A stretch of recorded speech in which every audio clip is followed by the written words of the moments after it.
Never did I think that I'd be talking about Kim Kardashian on this channel, especially in the same breath as criminal justice reform. But hey, Donald Trump is in the White House, and this is the new reality show that we're living in. But surprisingly, Kim Kardashian is at the center of two specific topics that I think are really important.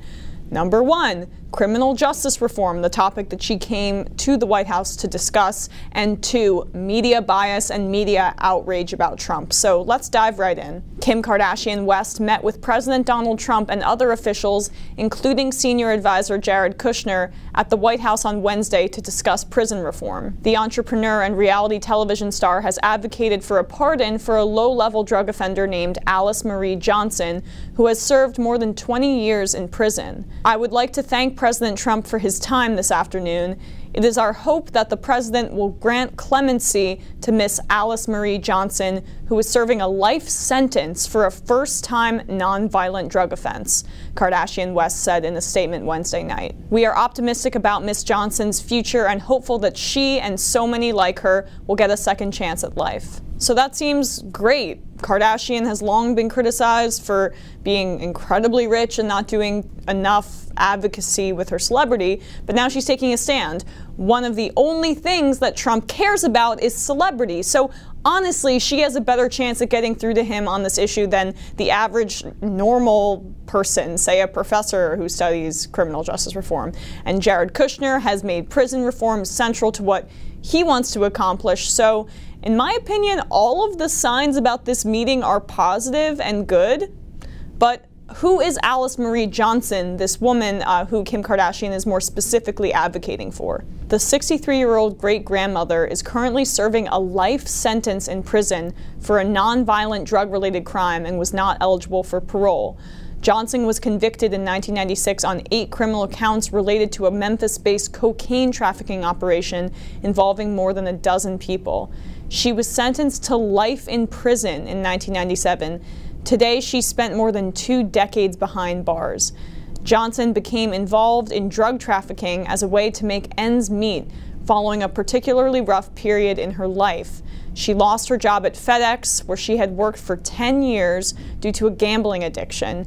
She got divorced, and then her youngest son died in a motorcycle accident, Mike reports. She says, "I felt like a failure. I went into a complete panic, and out of desperation, I made one of the worst decisions of my life to make some quick money. I became involved in a drug conspiracy." It was her first offense, and she received a life sentence, but she made a mistake, but because she's black and didn't have the resources to fight back, no, she doesn't get to make mistakes. She gets a life sentence with no parole, even though she's apparently been a model prisoner. So she's been in prison for decades now, and Kardashian has apparently been contacting lawyers in Los Angeles to help out Alice, and Kardashian said that she'll do whatever it takes to help get Alice out, and Alice has publicly thanked Kim Kardashian. But apparently, Kim Kardashian going to the White House to discuss this outraged Jim Acosta of CNN. How dare Kim Kardashian use her immense platform for good without any mention of why Kardashian was there today and the important issue that Kardashian is bringing to Trump's attention. Acosta basically disparaged her and the meeting to a chuckling Brooke Baldwin. Watch. You know, you only have to go to a Trump campaign rally once in your life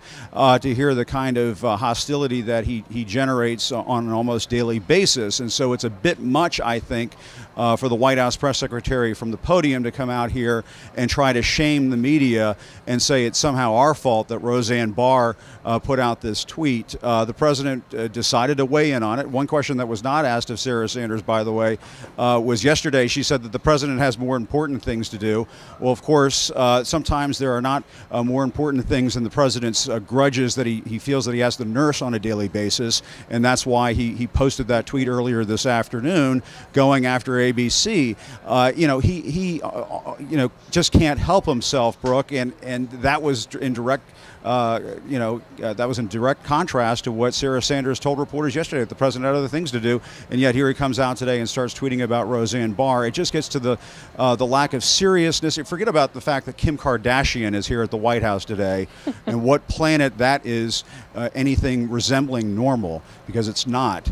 She shouldn't be here talking about prison reform. It's very nice that she is here, but that's not a serious thing to have happened here at the White House. Interesting. When was the last time you, Jim Acosta, discussed prison reform or talked about Alice's case or anything similar to that? How about the epidemic of nonviolent drug offenders being thrown into jail for extremely long sentences, sometimes life sentences, a disproportionate amount of those offenders being black, by the way? Because all I see from you is outrage about Donald Trump's tweets and Roseanne Barr and his general rudeness and his words. You don't seem to have much outrage left for Alice and people in similar situations.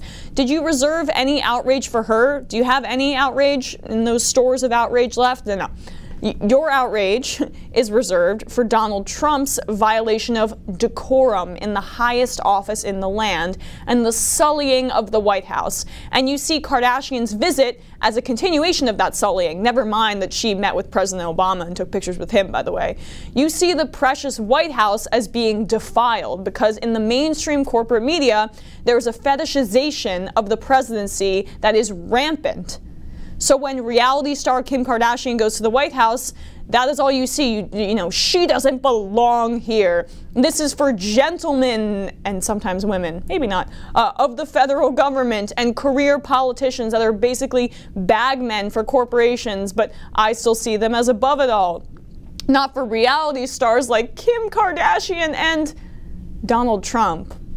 Oh wait, Trump is now president of the United States. So it looks like your view of the White House as this esteemed sacred space doesn't really resonate with the American people. In fact, they might just view your pearl clutching as a little bit gross. Look, I'm not saying that Trump will listen to Kim Kardashian and what she's trying to say about this issue. This morning, he just pardoned his political ally, the felon Dinesh D'Souza. His empathy is non-existent. So if Alice isn't supportive of Trump and his policies, it's unlikely that he will provide her with any relief.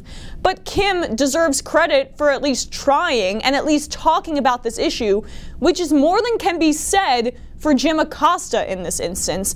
And just a reminder about how dire this issue is, beyond Alice, here are some figures for you on people serving life sentences for nonviolent offenses. For 3,278 people, it was nonviolent offenses like stealing a $159 jacket or serving as a middleman in the sale of $10 of marijuana.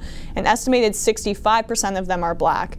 Many of them were struggling with mental illness, drug dependency, or financial desperation when they committed their crimes. None of them will ever come home to their parents and children, and taxpayers are spending billions to keep them behind bars. But no. Jim Acosta isn't outraged about that. He's outraged that Kim Kardashian, a reality star, was visiting our reality star president. Maybe it's time to look outside your bubble, everyone at CNN.